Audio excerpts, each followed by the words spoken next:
All right, welcome back to episode 4 of Football's Finished. I'm Dave from Falcon Blues TV, and I'm joined by Ant and Barney. Gents, how's it going? All right, boys, you okay? Yeah, not bad. Before we begin, just to let everyone know, we are now available on both Spotify and iTunes. So give us a search, get subscribing, just like you do on YouTube, and just enjoy it. You can listen to this in the car. You listen to three lads having a moan about Everton. It's sound and it's free. So coming up in tonight's episode, we're going to be talking about Everton. As usual, the alarming issue with Marco Silva. We'll also be talking about Derby Day referees. May as well just not have a referee. No. Just give him 3 points now. Yeah, just do it. Just roll over and die. Potential new managers coming in if Marco does get the bullet. Names in a hat. Marco Silva bullet, if you like. And also a case about some young lad from Aston Villa who was banned for a year from, I don't know if it's all grounds or Villa Park, we'll come on to that in a minute, for an incident that happened in 2017. But we'll come back to that in a little bit. Just want to say 2 words and I'm going to go walk away. Marco Silva. I've been, Everton again are in a terrible situation. We're already looking again at probably getting rid of our manager next week, after the next couple of games. And today, I've been thinking, is there a case for Marco Silva? Can we put forward almost a defence for him? Because he's a dead man walking, isn't he? I don't think we can. It sounds like you're going to. I'll put one forward, to try and keep the man alive. So there's a few things I've thought about today. We're going to lose subscribers because all 25 of them. We'll gain one Portuguese man, though, won't we? Hey, who I believe today had a day off. It seemed that way from sort of I see on Twitter, even though there was Paul Morte off to Lisbon, just chilling. Yeah. But then I see him. He looked like he was trying to making a swift getaway. I saw in the mirror though that he was driving into Finch Farm. So whether that's him coming back from Lisbon, who knows? Do you reckon his tag went off? Yeah. So I want to hear these points that you think. Okay, saves his job. Right. So he comes in last year, and he's had 3 transfer windows now. Yeah. And everybody who knows anything, not just about Everton, but about football and Premier League football in general, is we have failed to replace Romelu Lukaku. Yeah. And that the club has not bought him a striker. You say that, but you had fucking Ped on Sky Sports saying we've just won the transfer window. Wasn't last year. Yeah, but he bought what? He bought Richarlison, didn't he? He's a winger, isn't he? At the end of the day, he's not a centre forward. And the centre forward's job is to put the ball in the back of the net. And after 3 transfer windows now, Marcel Brands, the club, whoever, have not given the man a centre forward. They give him Moise Keane. He's refusing to play him. Whether he's 19 or not. And put him on the wing. Put him on the wing in one game. We don't really know. Again, we don't really know what's going on there, do we? We know that. I know that he liked an Instagram post where all the Everton fans are singing, "You're getting sacked in the morning." Yeah, typical teenager, isn't he? Doing that, Well, okay, next point. The players that he brought in last year and this year, were ultimately the best players last year. The players that he brought in, so Bernard, Dean, Mina. Gomez was fantastic last year, and we've managed to keep hold of him. Mina this season has probably been the best of a bad bunch. Player that arguably he and Marcel Brands brought in, so there's that. Of course, next point is definitely, which has got absolutely nothing to do with Marco Silva, which is the injuries. Gamavin, Gomez, Bernard. We signed that Gamavin. Yeah, but there you go. He could have settled into the squad by now, and he could have been the replacement for Ghana that we needed. It sounds like he's got hamstrings like cheese strings, doesn't it? Yeah. One sprint and that was it. Palace. So am I swaying you? No. Okay, look, maybe a bit more here then. Okay. This list best be long and convincing because it's so far. So. All right, VAR, your favourite subject. I'll give you VAR. VAR, yeah, Tottenham, Brighton. But Brighton only brought us back to 2-2. Well, if we get an extra 4 points, which VAR would have given us, where are we in the league then? 11th. We're 4 points off 7th, I think it's. Okay, so potentially. Well, you got a goal difference then as well. Okay, so you're talking around 10th, maybe. And we probably won't be having. We probably would not be having this conversation. I think we would, because I still think we're completely and utterly failing this season. It's a poor season. This, I think, is the bulletproof vest for him. Then You cannot keep sacking managers. You just can't keep doing it. But We are on the merry-go-round. You can if there's a strategy in place. Yes, exactly. If there is something in place, how many managers have Chelsea gone through in the last 10 years? There's a massive difference there. They lift silver shiny things in the air in May. Not recently. They haven't though. Not recently. Are you joking? They won the UEFA Cup. When? With who? With the Italian fellow who's gone to managing Italy. Conte. They won. That was 3 years ago, wasn't it? Yeah.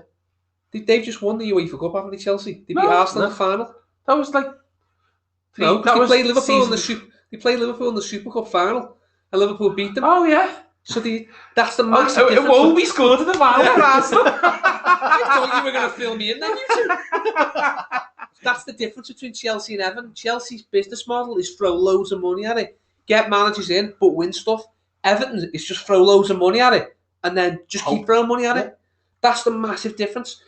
We cannot be compared to Chelsea. The difference. What you've just said then is the big point, which I think vindicates me here, which is there is no strategy. What's the strategy with appointing Marco Silva? There wasn't one. Well, there you go. I didn't get it. I didn't.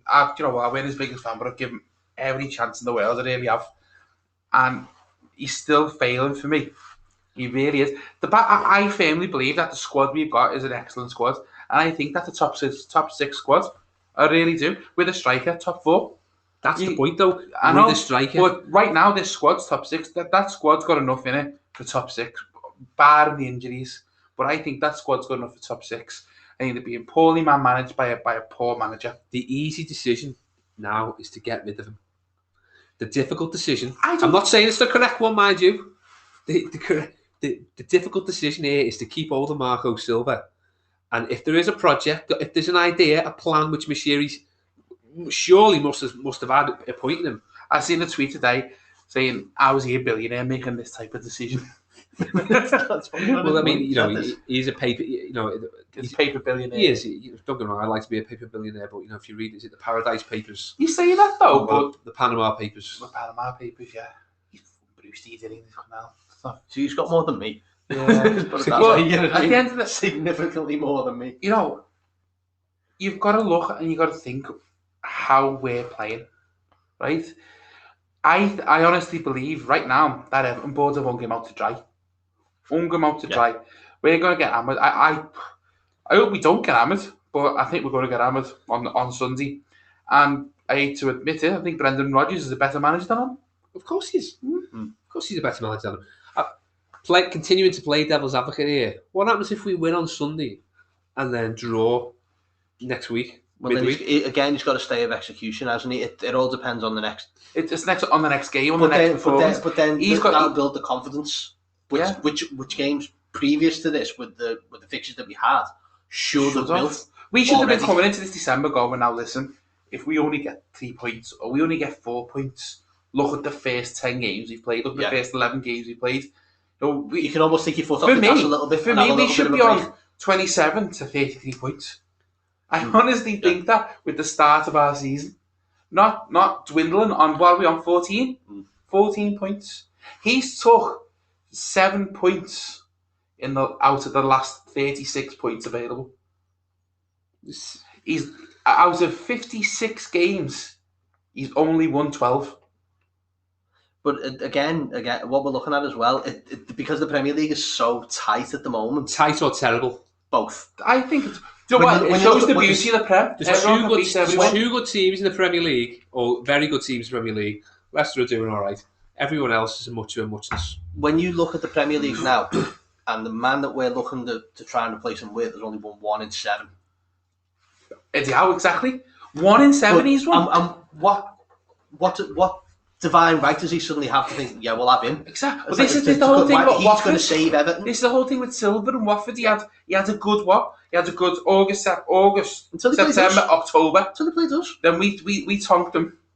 And then in Merseyside fortness, when we started going a bit downhill with Kuma, he's gone, I like the way he played them last 2 months. Oh, and he's won a what? Fucking Omenbargen Cup in Greece. Manager of the month also. Manager of the month for Hull, and he never kept them up. Never kept Hull up. put Watford in a terrible state. They haven't recovered. Okay, so basically what you're saying is he couldn't manage a McDonald's. I think, yeah.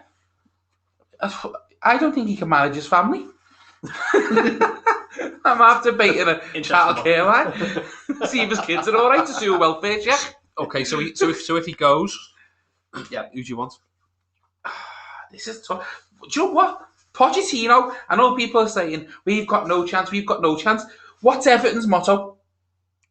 What is Everton's motto? Everton, if not, fuck off Everton. If not, you may as well change that nil status nisioptimum to we just accept mediocre mid-table shit.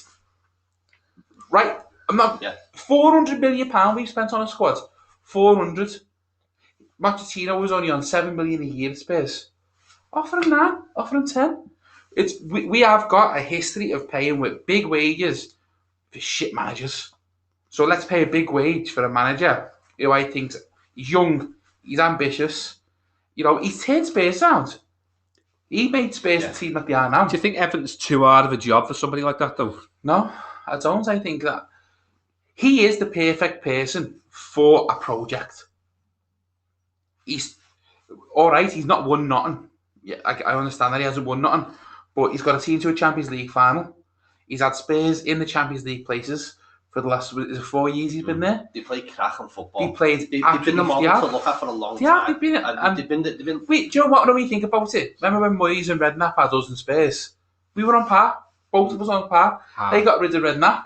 In comes Pochettino. That's actually a good point, because what absolutely has done my head over the last couple of years with Everton is, you know, the teams that we played in the Europa League, they seem to have kicked on and have got Champions League qualification and really moved on, whereas we've just done the opposite. We've got. Don't get me wrong. The Premier League, the Premier League is a difficult. I accept this. It's one of the most competitive league, but we should have used that as a springboard. It was like when we qualified the Champions League. We didn't use it to step up again. It almost had the adverse effect on us. We went backwards because of that. And we went back and licked our wounds all the way through that, and we just didn't recover. Yeah. And you know, that's the thing that does my head in over. That if you look at those teams, they've all progressed further, and we've just gone backwards. In the 60s, John Moore said, Everton are a football club that expect success. You ask Farad Mashiri now, and he'd say, hello, team. You know what I mean? On the phone to Jim White, yeah. On the phone to Jim White. He doesn't know what Everton expect, I don't think. And now, I think Farad, he's piled money into us, that's great. We've just been quickly discussing the ground. You know, when there's obviously been a lot of money thrown at that, because all the roads and all that's been changed about. I think it's going to be like a blow-up ground. You know, like a big house tent. I mean, what is going on there? Like a big oil painting. You know, don't get me wrong. I've got no idea about what it takes to even build a shed, let alone a football ground. But you know, just get it sorted. Yeah. You know, the whole club at the moment, and I said it on the first podcast, we are not fit for professional sport. And the last 2 days, you know, you said it, we've hung them out to dry. You know, just. We've hung that amount to dry, and that's because there's no person taking a decision up top. And then you got to look at the board. Who's on the board? Mashiri, majority shareholder. Ken Wright, and I don't know why. I don't know why people are having a go with Ken Wright. The man owns 5%. Yeah, you know what I mean. All right, he might have an input, and he might say, "Listen, Farad, let's get David Moyes. I like David Moyes." But at the end of the day, the decision lies with Farad Mashiri. 77% he owns. He's the majority shareholder. Then you got Marcel Brands. Now, I was having this discussion with you. I thought you had to pay money to become a director in a club. We've just made him a director. And then you got, what's the name? That's a weird appointment, that one, I think. Yeah. I think they've done there is, I think they were very impressed with him last year with his recruitment and who he's brought in. And I suppose how he works. And what they want to do is they want to keep hold of him in terms of his long-term project. I think other clubs in Europe were potentially sniffing around him to try and get him. And I think what they've done is they've done that to tie him down. But, you know, that's some way to get tied down, isn't it? Yeah, you can be a board member. Oh, yeah. Right, yeah. Nice one, yeah, go ahead. What's my share? So coming And back you got back, but then you got Denise Baxter or something. Denise Baxter. That's it. yeah, I mean, you know, she's done great work for Everton in the community, but you know now, as you said before, what's her football credentials? Is she just there as the business side of the club? I mean, we just don't know. It's the answer, do we? There's no transparency with our club, and then we've got that Ukrainian fella. The money man, Mashiri's money man. Is that who he is? Yeah. He's worked with Mashiri and you know, before. So he definitely is part of the business side. Yeah. So where's all our new sponsors? It's on the sleeve, mate. Angry Birds. Angry Birds. There's 2 Angry Birds here, actually. Yeah. Honestly. So going back to the managers, then we've said Moyes. No. Okay. Eddie Howe. No. Okay. Tony Pulis. Only if he wears his cap. What about the dream ticket, which is being touted around? Don't say his name. Do not say Sparky's name.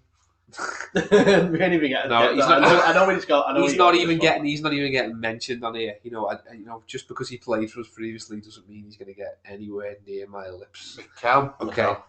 Yeah, that's who I'm shouting at. Mikel and Cahill. All right. So everyone's saying now. Everyone on Twitter saying we've gone for mid-table managers, but you all want someone who's never managed. Yeah. Where's the sense? Absolutely crap. And do you know what this feeds back into? The point I was making at the beginning about keeping him. There is no one. Unless, we keep him. Unless we get. I promise you, we keep him 1st of January. We're in the bottom 3. Okay. Well, what happens if you get what? In all seriousness, what's Mikel Arteta going to do differently? I don't know. He doesn't. Right. Even if Moyes come back, right? That club is a completely and utterly different club to 7 years ago. If Moyes comes back, I'll tell you this now for a second, we'll be going down. We will be hard to beat. We won't be doing this podcast anymore. We're doing for Prescott Cables. Yeah. I'll be giving me season tickets to the dog. If Moyes comes. Moyes, Hughes, Howe, any one of them 3. No, thank you. It's just a no, innit? Yeah. That's bad. If you got anything about us, we're going on about we've just been discussing there of how much we've gone backwards. You bring them in, we're going further. We're going back to the early 90s and relegation fodder. Howard Kendall 2nd and 3rd spell. What about the man in the Championship, Marco Bielsa? He's managed top teams, but then does a runner. He nearly done a runner from Leeds. But he only does. He only comes in on 12-month contracts, doesn't he? Yeah. And extends them. So if he does rubbish, then We nearly done a runner from Leeds. Then we don't need to sack him. That's true. We're in the same boat again, though, aren't we? Let's just throw money at Pochettino. Have a go at it.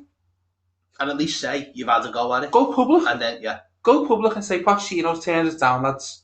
We're going to have to look at other options. And you know what? Maybe I'll forgive them if they go Howe or if they go Moyes. Because dire straits. Because Well, have a go. Yeah. Nothing but the best is good enough. Have a go.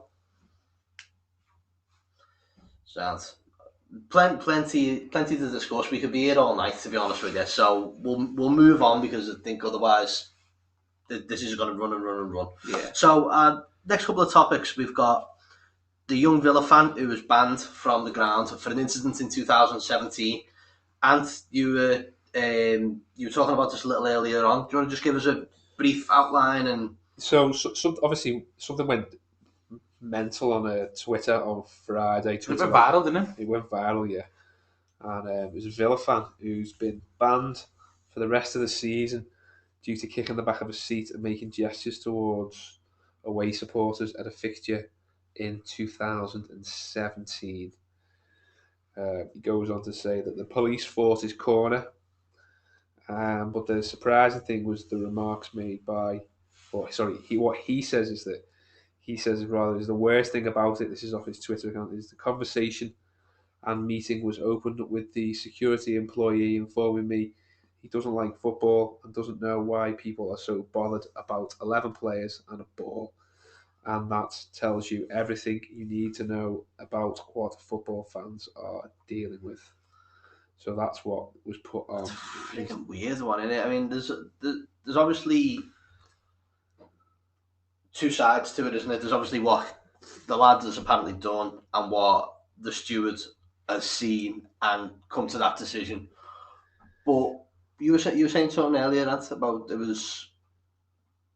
it wasn't like wasn't like a criminal offence what he's done. Obviously, first and foremost, we don't know what happened there, do we? Oh, but he's kicked a plastic chair and done a gesture. No, but I mean, we can only see what's been put on his page comment. So it's tame compared to what most people do. But yeah, I'll tell you what, I've got a personal story about this. Do you know what I mean? So, Chelsea, Everton last year, Ross Barkley's in front of the Gladys Street, and I tell him to fuck off. Right? Honestly, right? So I tell him to fuck off. And I am quite angry in it. Verbal. Anyway, coming to Man United game on Easter Sunday, where we battered them 4-0, and by far the best game that we've probably played in 3 years, I got arrested. 6 busies, marched down, GT3, 2 stewards, you son, here, arrested. Off I went, not even to St Anne's Street, over the water to Birkenhead. You know what I mean? Ends up in Nick all Easter Sunday, and clear as day, apparently I'd thrown something, right? And I swear to God, and I swear to God, lads, my interview lasted 3 minutes, right, with the police. They kept me 9 hours. My interview lasted 3 minutes, and I think 2 minutes of that was them reading me rights again. And it's clear as day, I don't throw a thing. Yes, I swing my arm, but my hand was flat, and I swing my arm. Now, the police said to me that the club had sent that video over. So I can see where this lad's coming from, because I think clubs need to be a little bit more lenient, and there's much, much worse that goes on at football grounds than kicking a plastic chair. Do you think the football fans get a bad name? Of course they do. And why do you think that is? Because of the minority. It's because of what other people have been caught for. But you can't tar us all with the same brush, can you? No, you can't. And I think clubs need to start really, really taking a look at things properly and going, well, hang on a minute. We can quite clearly see that lad's hand is flat, or we can clearly see that lad's a little bit irate and he's kicked a chair. You know what I mean? Yeah. We've all done lots worse. Is it going to get to the point when you celebrate, you end up jumping on your chair? You're going to get kicked off for that? I remember when I accidentally chinned my dad the match as well, when Kevin Morales scored that free kick at the last minute against Sevilla, and there was blood all over his face, and I probably would have got a sentence for that. Exactly. But, it's just for me, clubs need to take a long hard look at themselves, and they've got to remember as well, where do they get their money from? Us. You know what I mean?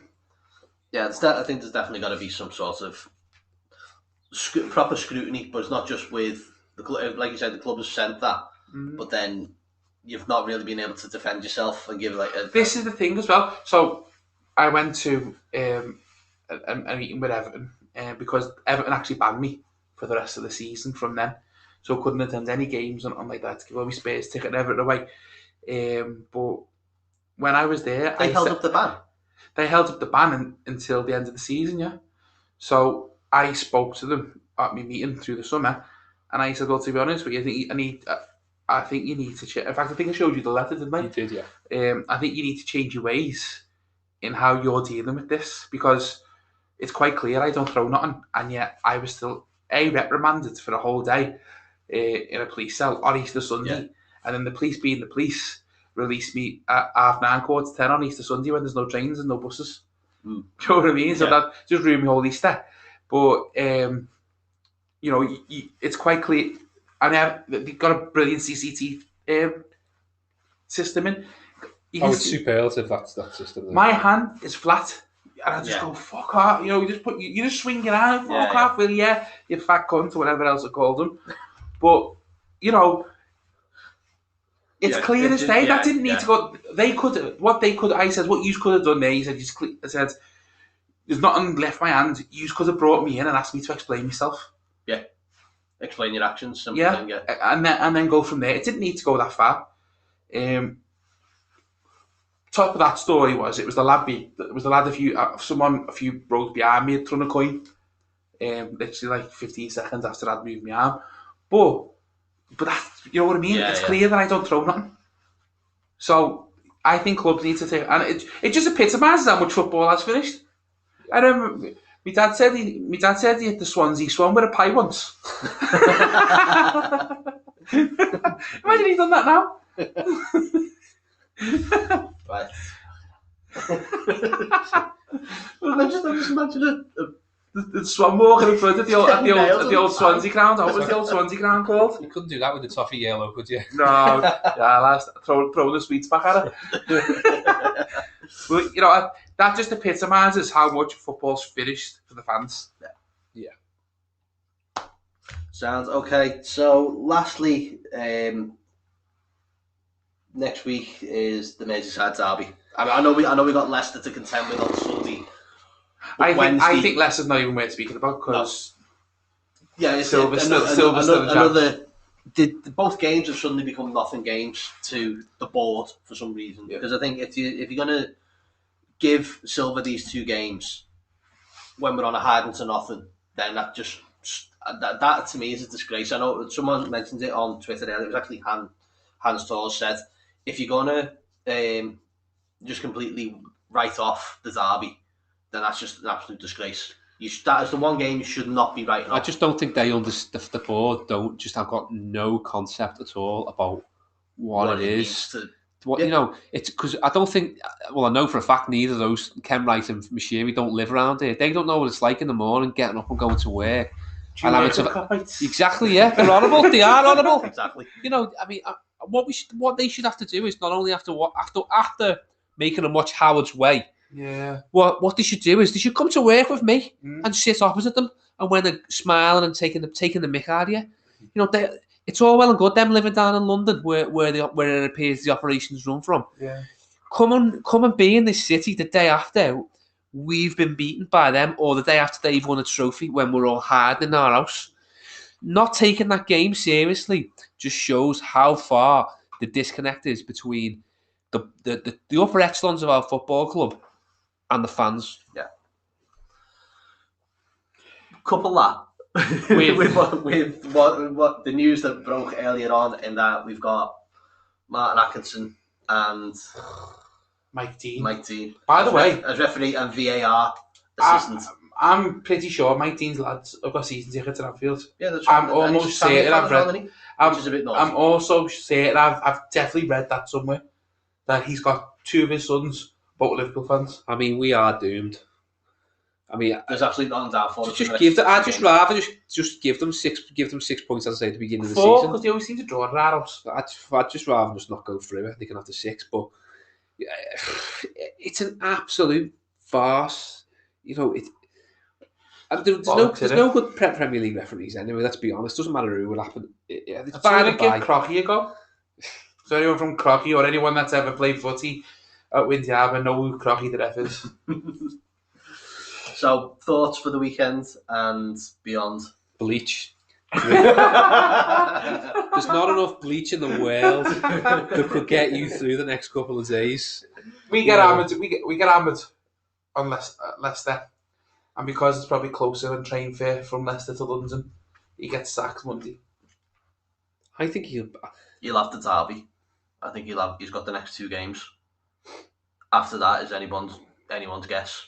There's a lot of people saying do it now and get it over and done with, but I think there's it's weird. You can't. I don't think you can. Yeah. Because it's like throwing someone new to the Lions Den. I think the only person who really has actually gone on to do something with that kind of fixture was Joe Royle. Yeah. When he come in after the sacking of Mike Walker.